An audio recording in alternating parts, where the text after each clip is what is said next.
Bro, look, music is one of the most normalized things in this society. And honestly, even among us Muslims, unfortunately, especially among the young generation of Muslims, a lot of people even understand it's a sin, but they really just don't care. They say, oh, it's only a minor sin, or it's only a little bit of bad deeds, I'll maybe fix it later.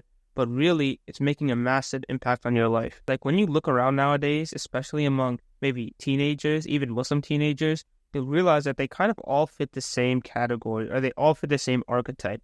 They all kind of just act the same. They're all like NPCs. Now, I'm not saying that to make myself look any better or anything. I'm not trying to be arrogant. But I'm saying that because you need to understand what influence does to you. See, people nowadays look so similar to each other because they're all influenced by the same things.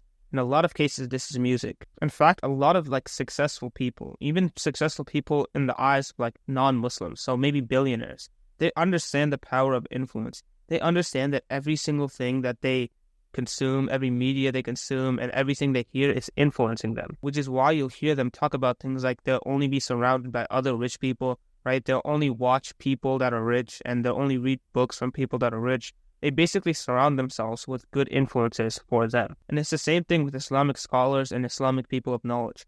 They're not the people going around and listening to modern music or watching modern YouTube videos or even surrounding themselves with modern people. If you know what iftilaf is, which is basically sitting in the masjid for the last 10 nights of Ramadan, just in the masjid doing nothing else, right? Basically never going outside other than that, you'll understand that this is important because it cuts away your influence from the outside world. And that's why it's one of the things that can change your iman the most. It cuts you away from all the distractions and busyness of life and keeps you focused on what really matters. Anyways, I kind of went on a tangent there, but my point is with music, it does the same thing. It influences you in a bad way. And for example, a lot of people, maybe you, are constantly distracted, especially in the prayer. Maybe every time you go up to say Allahu Akbar, your mind immediately goes to maybe things you need to do, maybe chores, maybe homework that you have, and all of this random stuff that doesn't matter, or at least doesn't matter in the face of Allah. And you might not believe me, but you just have to trust me. Music is one of the reasons why your mind keeps going to these things. Especially, it's one of the reasons why your mind goes to haram things, like haram desires. Because music takes your mind away from reality. Like, you probably heard of people who, when they are sad or they're depressed, they put on sad music. You know how stupid that is? They're putting themselves in a worse position because they're just sad and they want to kind of get quick-term dopamine. But when you put yourself out of reality, then it becomes super hard once you go back into reality. Which is why when you're used to listening to music 24/7, it's very hard to not listen to music during one prayer. And as soon as you go into prayer, you get bombarded with distracting thoughts and you just can't focus. Basically, music stimulates you in a way that's way higher than normal reality. So when you go back into real life, then you're not going to have that stimulus, meaning you're going to be very bored. Music also generally makes you more of an emotional person. I mean, think back to the sadness example that I gave.